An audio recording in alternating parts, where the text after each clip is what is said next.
अब पता है अफगानिस्तान एक, आप देखें, आपको आया होगा एक वीडियो जिसमें एक अफगान तालिबान कमांडर कह रहा है खुदा जाके देखें इन लोगों को कौन फतह करना चाहता है, इनके कर्जे इतने हैं कि हम दे ही नहीं सकेंगे अगर उनका जमीन हमारे हाथ में आ जाए।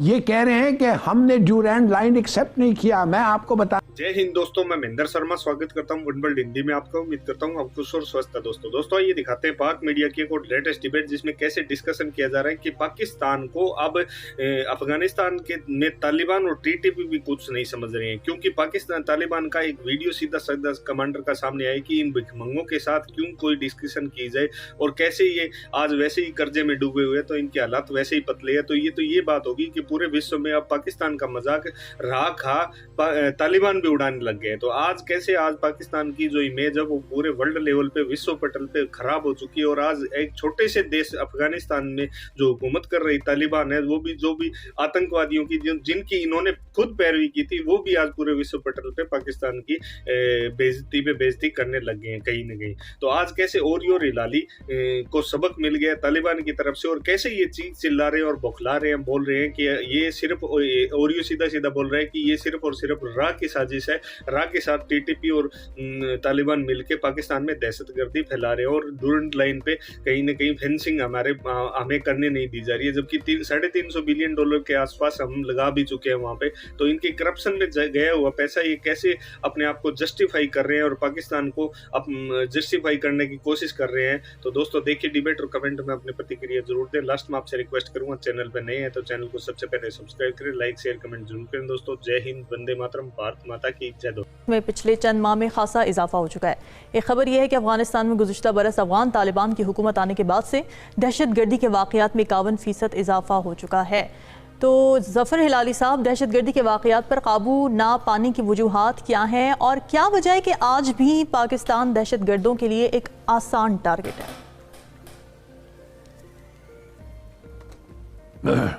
देखिए आपको मैं क्या कह सकता हूं जब मैं आपको कहता हूं कि $500 मिलियन का एक फेंस बनना था जिसमें अब तक मेरे ख्याल में $350 मिलियन खर्च हो गया है। अब वो फेंस खुला तहरीक तालिबान पाकिस्तान और टीटीपी दोनों जाके उखाड़ रहे हैं। हमारा क्या रिएक्शन हो रहा है? हम क्यों नहीं करते कुछ? या कर नहीं सकते? अगर नहीं कर सकते तो लगाया क्यों? या करना नहीं, अगर नहीं वो कर तो नहीं रहे हैं तो हम नहीं कर सकते ना। करना चाहते नहीं है, जरूर चाहते हैं, मगर एबिलिटी नहीं है, एक कैपेबिलिटी नहीं है, नहीं करना चाहते, नहीं कर रहे हैं। आप 111 इंसिडेंट्स हो गए हैं। देखिए रहीम, मैं समझ नहीं आ रही है मुझे कि इनका ख्याल और सोच विद रिगार्ड टू अफगानिस्तान क्या है। हम अपने आप को कन्विंस कर रहे हैं कि ये हमारे भाई हैं। अब पता है अफगानिस्तान एक, आप देखें, आपको आया होगा एक वीडियो जिसमें एक अफगान तालिबान कमांडर कह रहा है खुदा जाके देखें इन लोगों को कौन फतह करना चाहता है, इनके कर्जे इतने हैं कि हम दे ही नहीं सकेंगे अगर उनका जमीन हमारे हाथ में आ जाए। ये कह रहे हैं कि हमने ड्यूरैंड लाइन एक्सेप्ट नहीं किया। मैं आपको बताना चाहता हूं कि अब्दुर्रहमान ने कहा था ब्रिटिश को कि हमें एक बॉर्डर दो और उन्होंने कहा ये लो तुम्हारे ये बॉर्डर। ब्रिटिश नहीं मांग रहे थे, वो कह रहा था उनको बॉर्डर दो। ऑन दैट बेसिस ठीक है 100 साल के लिए दिया था, ठीक है 100 साल के बाद वो एक्सपायर हो गया, मगर अब तो वो ओपनली तालिबान तहरीक के तालिबान क्लेम करते हैं कि अटक तक हमारा बाउंड्री है और ये कहते हैं नहीं हम भाई हैं, हम कुछ नहीं करेंगे। ठीक है हिलाली साहब, कता कलामी की बात है, हमारे पास इस वक्त टाइम थोड़ा शॉर्ट रह गया है। और ये साहब आप जल्दी से रिस्पॉन्ड कर दीजिए। देखिए पहली बात तो यह है कि टीटीपी ने क्लेम नहीं किया, बॉर्डर क्लेम किया था अली खान ने कि अटक तक हम हैं, और गफ्फार खान करता चला आया था और बहुत बड़ी मूवमेंट चली थी उनकी। और उसके ऊपर जो उसने जुमा खान सूफी ने लिखा है कि इंडियन स्पोर्ट उनको हासिल थी, वो करते चले आए। टीटीपी का मसला नहीं है, मसला सारा यह है कि हमने हमेशा रॉन्ग पॉलिसी शुरू की। ये जो बॉर्डर था ना ड्यूरैंड लाइन, ये अंग्रेज ने स्ट्रेटेजिकली बनाया था, क्योंकि बदतरीन शिकस्त खाई थी अंग्रेज ने। सूरज ग्रुप नहीं होता था उसका, और जो काबल डिफीट थी उसमें हो जाता था कि एक सिपाही बाकी बचा था।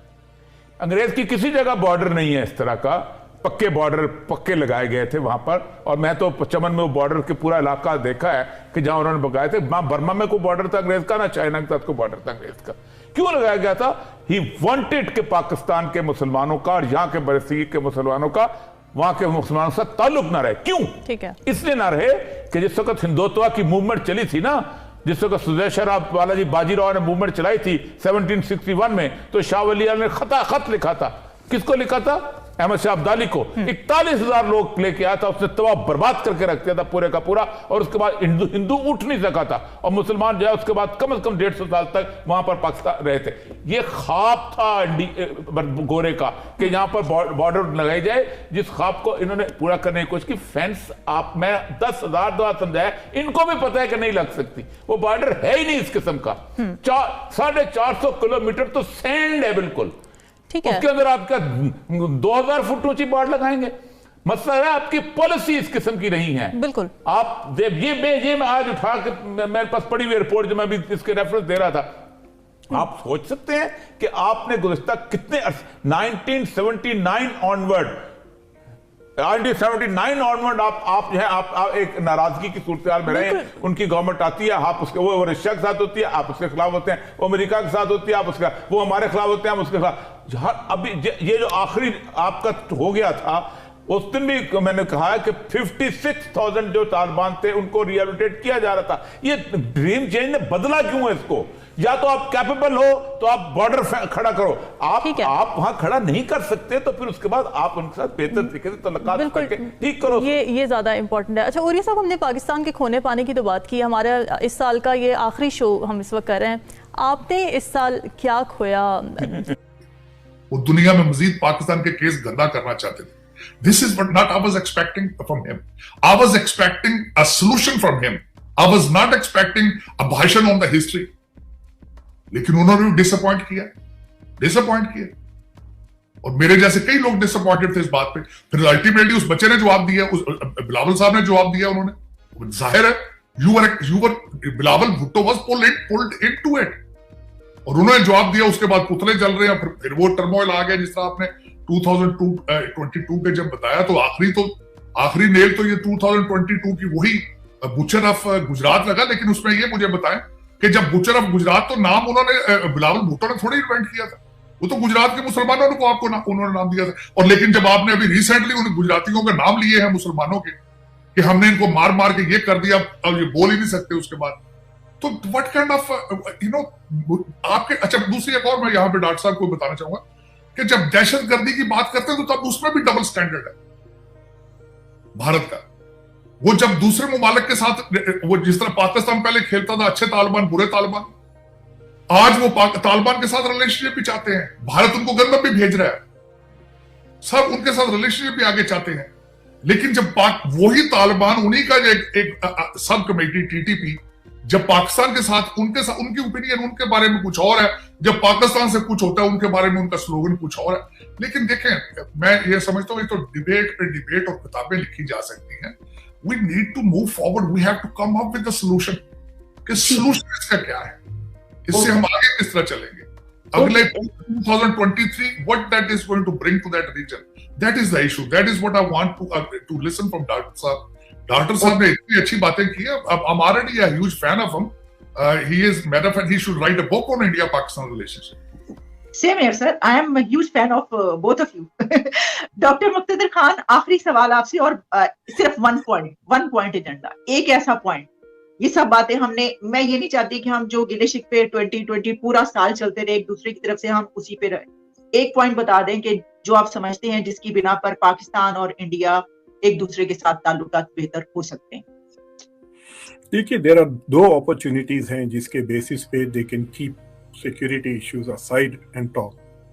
एक environmental crisis जो पाकिस्तान में हो रही है, मतलब it is a tragedy, इतने सारे लोग, millions of लोग पर असर हुआ है and उसका ramifications आपके साथ next year की economy पे भी रहेगा। वो the fact कि पाकिस्तान में people are not talking about it doesn't mean कि it was not a major shock. That's one. दूसरी चीज ये है कि India is now becoming the pharmacy of the world. Health, environment, और ट्रेड पे तवज्जो दिए। साजिद साहब ने बहुत जबरदस्त बात बोली। आपको पता है इंडिया और Pakistan, China is the second biggest trading partner of India. 2022 में they have reached I think $100 billion in trade दोनों की तरफ से। और इनफैक्ट चाइना से जो इंपोर्ट्स आ रहे हैं इंडिया को वो बढ़े हैं इस साल 2022 में। So in spite of having two clashes 2020 में और अभी भी इंडिया का और चाइना का ट्रेड चल रहा है। So why can't we have the trade with Pakistan while they are having this नोक जोक। मुशर्रफ साहब ने एक बार उनसे एक डायलॉग में यहाँ पर वॉशिंगटन में बातचीत हुई थी, तो उन्होंने कहा कि हमारे इंडिया के साथ 4 जंगें हुई हैं, उसके बावजूद we tend to have diplomatic relations with India. लेकिन पाकिस्तान इजराइल के साथ एक भी जंग नहीं हुई, but we don't have any